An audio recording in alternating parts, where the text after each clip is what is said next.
بسم الله الرحمن الرحيم السلام عليكم ورحمة الله وبركاته نبض داوديال كسو دواada qaybtii labaad ee barnaamijka qaybinta raashinka markaysa banu Salmaan iyo hay'adda diyaargarowga aafooyinka keedka raashinka qaranka ee ay gaarsiiyeen dadka danyarta ee ku nool degmooyinka hoos yimaada gobolka Maroodijeex waxaana barnaamijkeena idinku eegi doonaa degmada Faraweyne oo la gaarsiiyay 400 oo qoys oo danyar ah si loogu afriyo bisha barakeysan ee Ramadaan isuduwaha hay'adda diyaargarowga aafooyinka keedka raashinka qaranka ayaa ugu horeyn halkaasi ka hadlay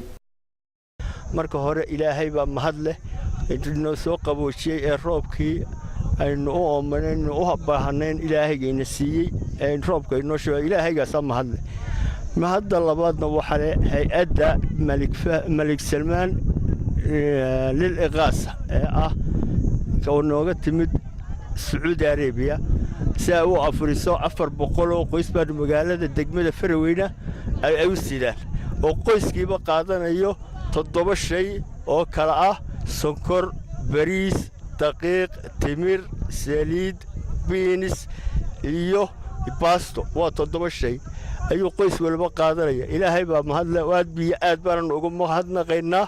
afurka uu soo afuriyay dadkiisa waa dadka walaalaha ay walaalaha yihiin reer Somaliland aad iyo aad baan haddaanu nahay hay'adda NARFOR aad baan u mahadnaqaynaa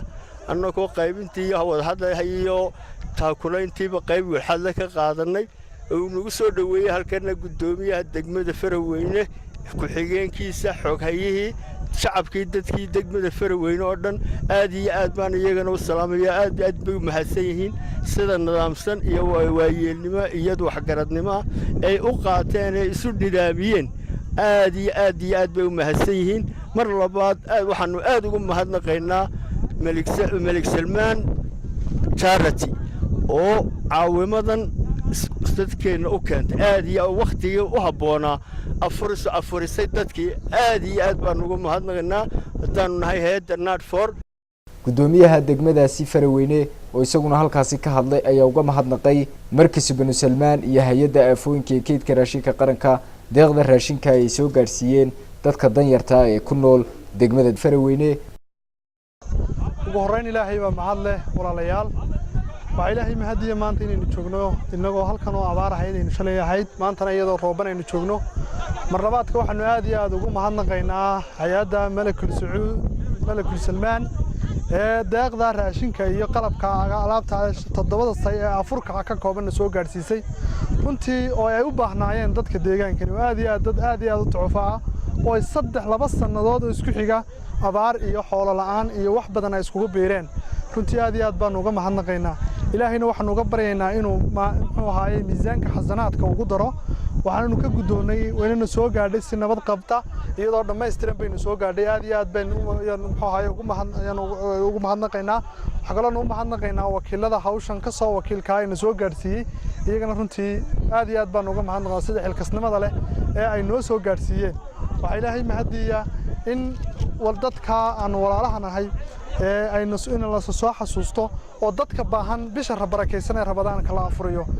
geesta kale waxa iyaduna qayb ka ahayd degmooyinkii ka faa'iideystay afurinta dadka danyarta ah ee ku nool degmada Salaxley kuwaasi oo la gaarsiiyay 400 oo qoys oo danyar ah oo ku nool degmadaasi isuduwaha gobolka Maroodijeex ee hay'adda diyaargarowga aafooyinka keedka raashinka qaranka ayaa ka waramay qaybinta raashinkan iyo hay'adda doorka ay ku lahayd alxamdulillah marka hore ilaahay baa mahad leh in soo gaariyay nabaqadii nagu gaarsiiyay bishii Ramadaan ee khayrka qabtay barakada ay qabtay ilaahay nabad qab ee aynu soo kiina karsiyay ilaahay baa mahad leh waxa kale oo mahadnaqaynaa hay'adda boqor Salmaan Malik Abdul Aziz rad ilaahay ka raali ahade uu soo gaarsiiyay afur bil dhan ka raashinkeeda oo bisha Ramadaan lagu afurayo oo isugu jira maxay isugu jiraan bariis baasto timir saliid sokor beans 7 shay baa qoys 400 oo qoys ayaanu maanta ku wareejinaynaa gudoomiyaha degmada Salaxley Ismaaciil Xuseen Mastashiine 400 oo qoys raashinkood aad iyo aad buu boqorku u malaagsan yahay hay'adda NARFOR oo ka socono oo aliyaduna tacaawunka oo wax qabadka la shaqeynaysa si ay gobolada oo dhan u la gaarsiiso raashinka aad iyo aad buu boqorku u mahadsan yahay hay'adda adnator aad iyo aad baan ugu mahadnaqaynaa madaxdeeda sare ee na soo diray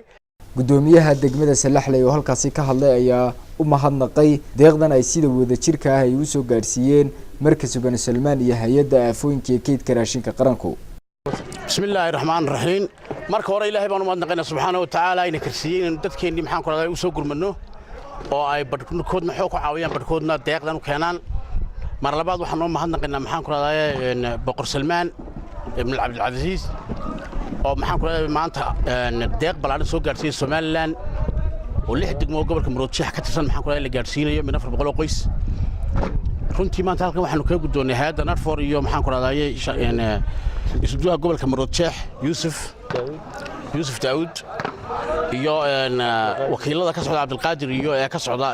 boqor Salmaan runtii waxaanu ka guddoonnay 400 qoys raashinkood oo dhammaystiran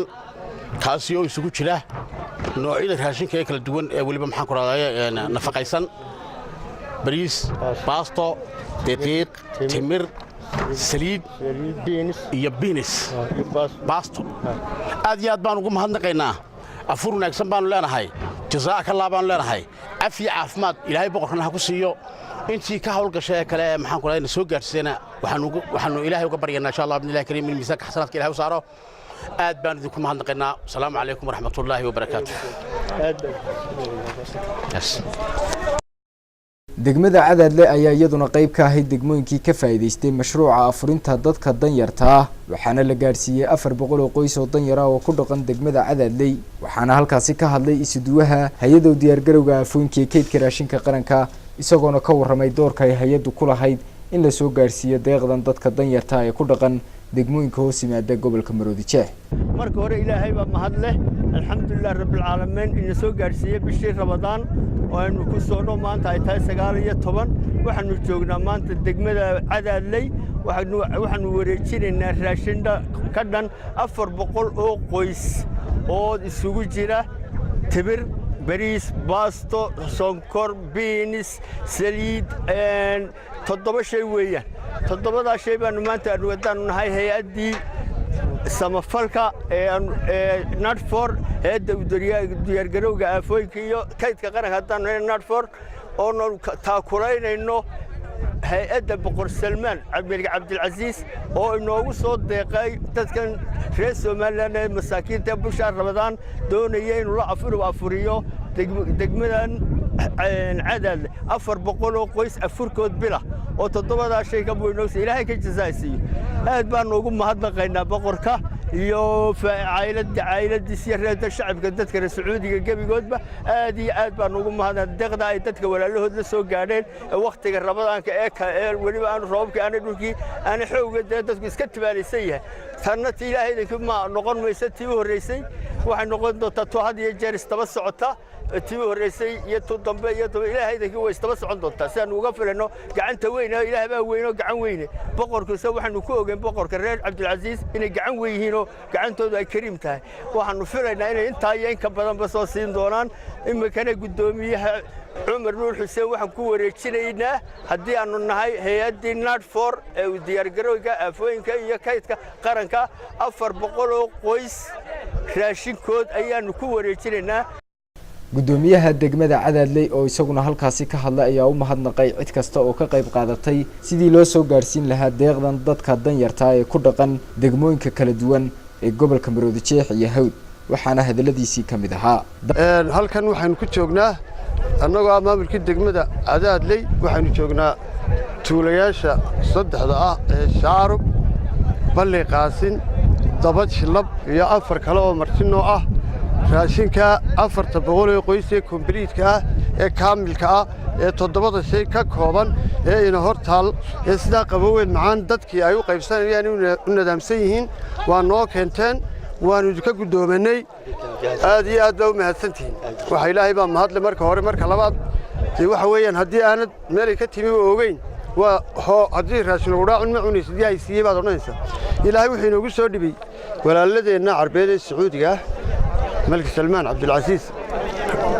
حفظه الله سراه وأمديسه dadaalkii badnaa iyo juhdigii xukuumaddeena somalilan gashay baaqa u dirtay meel walba iyadoo abaaru inagu dheeraadeen roobkuna aanay hore u dayin waa maxsuulkii ka soo go'ay codsigii iyo hadalkii ummadda loo hadlay taana waxa weeyaan jawaabteedii waa tan laynoo wada maanta aad bay ugu mahadsan yihiin waxaanu leenahay tii horraysay weeyaan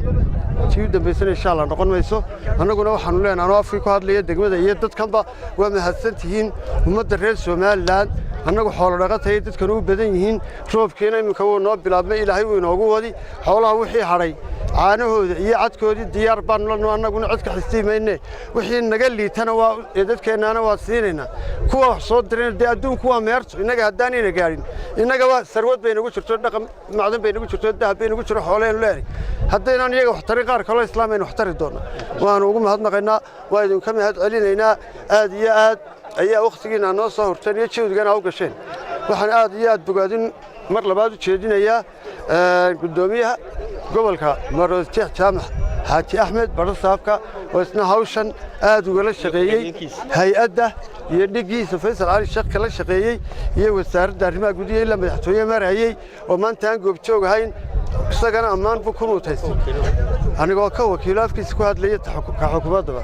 degmooyinka kale la siiyayna anoo afayeenkii degmooyinka gobolka oo dhan aad bay iyaduna u mahadsantihiin sidaa u soo marteen wassalaamu calaykum waraxmatullaahi wabarakaatu daawadayaal intaasaan kaga iman doonaa barnaamijkii afurinta dadka danyarta ah